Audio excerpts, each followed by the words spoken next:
Welcome to 512 at the rate of Excel Foundation. Learn Objective General English with Suresh Babu. గత సెషన్లో మనం idioms యొక్క ప్రాముఖ్యత గురించి తెలుసుకున్నాం. ఈ సెషన్లో మనం ఫ్రేజెస్ యొక్క ప్రాముఖ్యత గురించి తెలుసుకుందాం.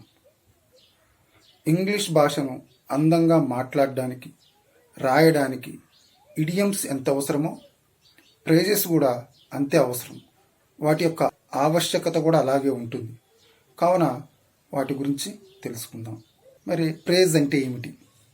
ఏ group of words which make sense but not complete sense is called phrase.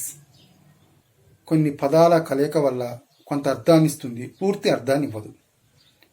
పూర్తి అర్థాన్ని ఇవ్వని వాక్య భాగాన్ని మనం ఫ్రేజ్గా చెప్పుకోవచ్చు. మరి వీటి గురించి కొన్ని తెలుసుకొని ఎగ్జామినేషన్ పాయింట్ ఆఫ్ వ్యూలో పోటీ పరీక్షల్లో ఎలా అడుగుతారో చూద్దాం. ఫ్రేజెస్ గురించి తెలుసుకుందాం. అందులో మొదటగా ఎక్విటాఫ్ అంటే దీని యొక్క అర్థం తెలుగులో నిర్దోషి అని ప్రకటించటం. ఇట్స్ మీనింగ్ ఈజ్, చూడండి, declare to be not guilty అంటే నిర్దోషి అని ప్రకటించడం అనే ఒక అర్థం వస్తుంది ఇక్కడ. ఇప్పుడు మనం యూసేజ్ చూద్దాం. యూసేజ్ చూస్తే మనకు అర్థమవుతుంది. యూసేజ్లో ఏం చెప్పవచ్చు? The court acquitted him of the crime. The court acquitted him of the crime. ఈ వాక్యంలో acquitted of అనేది మనం అక్కడ ప్రేజ్గా చెప్పుకోవచ్చు. కోర్టు అతన్ని నిర్దోషి అని ప్రకటించడం జరిగింది. ఎలా చెప్పవచ్చు? acquitted of అంటే డిక్లేర్ అని చెప్పవచ్చు, ప్రకటించడం. ఆ విధంగా దీని యొక్క అర్థాన్ని తెలుసుకోవచ్చు. మనం ఇంకొక ప్రేజ్ చూస్తే మనకు అర్థమవుతుంది. ఆల్ ద సేమ్ అంటే అర్థం ఏంటి? అర్థం ఏంటంటే ఇన్ స్పైట్ ఆఫ్ అంటే తెలుగులో దీని అర్థం ఏమొస్తుందంటే అయినప్పటికీ అని అర్థం వస్తుంది. ఇన్ స్పైట్ ఆఫ్ అంటే అయినప్పటికీ అని అర్థం. ఆల్ ద సేమ్ ఇది ప్రేజ్.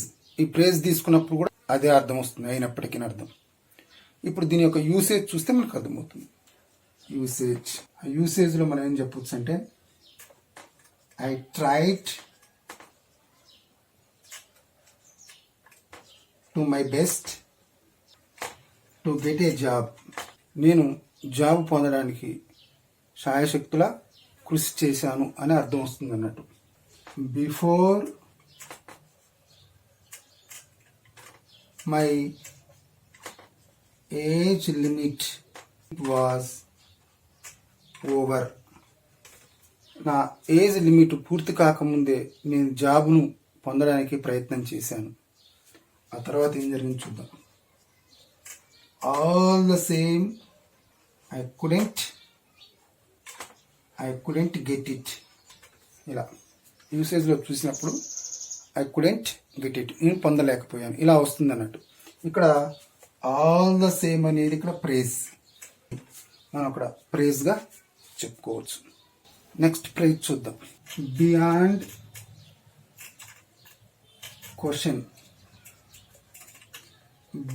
క్వశ్చన్ అంటే ఇక అర్థం వస్తుందంటే తెలుగులో నిస్సందేహమైన విషయంగా చెప్పుకోవచ్చు. బియాండ్ క్వశ్చన్ అంటే దాని యొక్క అర్థం అలా వస్తుంది. అదే ఇంగ్లీష్లో అయితే ఎలా వస్తుంది?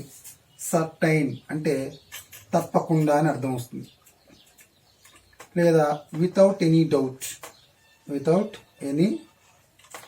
డౌట్ సందేహమేమీ లేకుండా ఇలా చెప్పవచ్చు. దీని యొక్క యూసేజ్ చూస్తే మనకు అర్థమవుతుంది. యూసేజ్లో ఏముంది?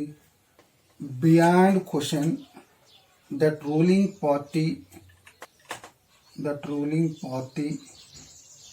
will get one in the forthcoming elections ఇలా చెప్పవచ్చు. Beyond question that ruling party will get one in the fourth coming elections. రాబోయే ఎన్నికల్లో రూలింగ్ పార్టీ విజయాన్ని సాధిస్తుంది అని చెప్పవచ్చు. అంటే ఇక్కడ బియాండ్ క్వశ్చన్ అంటే సర్టైన్, వితౌట్ ఎనీ డౌట్, అంటే నిస్సందేహంగా అని అర్థాలు వస్తాయి అన్నట్టు. ఆ విధంగా చెప్పుకోవచ్చు. ఇంకొక ఫ్రేజ్ చూస్తే మనకు అర్థమవుతుంది. Brain child. బ్రెయిన్ చైల్డ్ తీసుకుంటే ఇక్కడ ఒక వ్యక్తి యొక్క అద్భుతమైన సృష్టి అని చెప్పాలి. బ్రెయిన్ చైల్డ్ అంటే ఒక వ్యక్తి యొక్క అద్భుతమైన సృష్టిగా మనం చెప్పుకోవచ్చు. అదే ఇంగ్లీష్లో దాని యొక్క అర్థం ఏమొస్తుంది? Persons invention. పర్సన్స్ ఇన్వెన్షన్గా చెప్పుకోవచ్చు ఇలా. మరి దీని యొక్క యూసేజ్ చూడండి. దీని యొక్క యూసేజ్ చూస్తే మనకు అర్థమవుతుంది. Tagore's brain child Gitanjali brought him a terrific name ఇలా చెప్పవచ్చు. ఇందులో బ్రెయిన్ చైల్డ్ అనేది ప్రైజ్గా చెప్పుకోవచ్చు. ఇప్పుడు చూడండి, బ్రెయిన్ చైల్డ్ అని చెప్పాం. Tagore's brain child Gitanjali brought him a terrific name. Tagore యొక్క గీతాంజలి అతనికి అనూహ్యమైన పేరును తీసుకొచ్చింది ఇలా చెప్పవచ్చు. ఇంకొక ఫ్రేజ్ చూస్తే మనకి అర్థమవుతుంది. Bring out. ఇట్ మీన్స్ తెలుగులో అయితే ప్రచురించడం అని వస్తుంది. ఇంగ్లీష్లో దీనికి రెండు అర్థాలు ఉన్నాయి. ఒకటి పబ్లిష్ అంటే ప్రచురించు అని అర్థం వస్తుంది. రైట్. రెండవది వచ్చేసి షో క్లియర్లీ. షో క్లియర్లీ అంటే స్పష్టంగా చెప్పటం, స్పష్టంగా విశదీకరించడం అనే అర్థాలు వస్తాయి. ఇప్పుడు మనం యూసేజ్ చూస్తే మనకు అర్థమవుతుంది. యూసేజ్లో చూడండి. The next edition of this book will be brought out in the next month. మనం ఇలా చెప్పవచ్చు. ఇందులో బ్రాట్ అవుట్ అనేది మనం ఇక్కడ ప్రైజ్గా చెప్పుకోవచ్చు. అలా ఇంకొక యూసేజ్ చూస్తే మనకు అర్థమవుతుంది. Bring out the difference between these two words. Bring out the difference between these two words అంటే ఇక్కడ అర్థం ఏమవుతుంది? రెండు పదాల మధ్య ఉన్న అర్థాన్ని విశదీకరించండి అనే అర్థంలో ఇక్కడ బ్రింగ్ అవుట్ను ఉపయోగిస్తారు. ఇలా ఇప్పుడు మనం నేర్చుకున్నాం. ఈ నేర్చుకున్న వాటిని ఎగ్జామినేషన్ పాయింట్ ఆఫ్ వ్యూలో ఎలా అడుగుతారో చూద్దాం.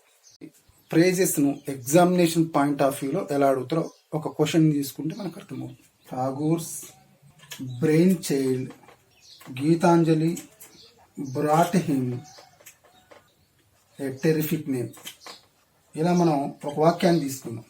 ఠాగూర్స్ brain child Gitanjali brought him a terrific name. ఇలా మనం తీసుకున్నాం. ఇందులో బ్రెయిన్ చైల్డ్ అనేది అండర్లైన్ చేయబడింది. దానికి ఆన్సర్ అనేది కింద ఇచ్చిన ఆప్షన్స్లో ఉంటుంది, మనం గుర్తించాలి. ఇప్పటిదాకా మనం నేర్చుకున్న వాటిని ఆప్షన్స్గా ఇస్తాను, అందులో నుంచి మీరు ఐడెంటిఫై చేయండి. Declare to be not guilty. రెండో చూడండి. In spite of. మూడవది చూడండి. Persons invention. నాలుగవది చూడండి. Show clearly. మరి ఇందులో బ్రెయిన్ చైల్డ్ అంటే దానికి అర్థం ఆప్షన్స్లో ఏదో చూడాలి. చూడండి, declare to be not guilty అంటే ఎక్విట్ ఆఫ్ అని వస్తుంది, కాబట్టి ఇది కాదు. ఇన్స్పైట్ ఆఫ్ అంటే ఆల్ ద సేమ్, కాబట్టి ఇది కూడా ఆన్సర్ కాదు. పర్సన్స్ ఇన్వెన్షన్ ఇది బ్రెయిన్ చైల్డ్ యొక్క మీనింగ్ కాబట్టి ఇది ఆన్సర్ అవుతుంది. తర్వాత షో క్లియర్లీ అని ఉంది. షో క్లియర్లీ అంటే బ్రింగ్ అవుట్. ఇలా మనకి ప్రైజులు తెలిస్తే వాటిని ఆధారంగా చేసుకుని ఆన్సర్ చేయడం ఈజీ. కాబట్టి ఈ విధంగా పోటీ పరీక్షలకు ప్రిపేర్ అయ్యే వాళ్ళు కూడా సాధ్యమైనన్ని ప్రేజెస్ నేర్చుకుంటే పోటీ పరీక్షల్లో ఆన్సర్ చేయడం సులభమవుతుంది.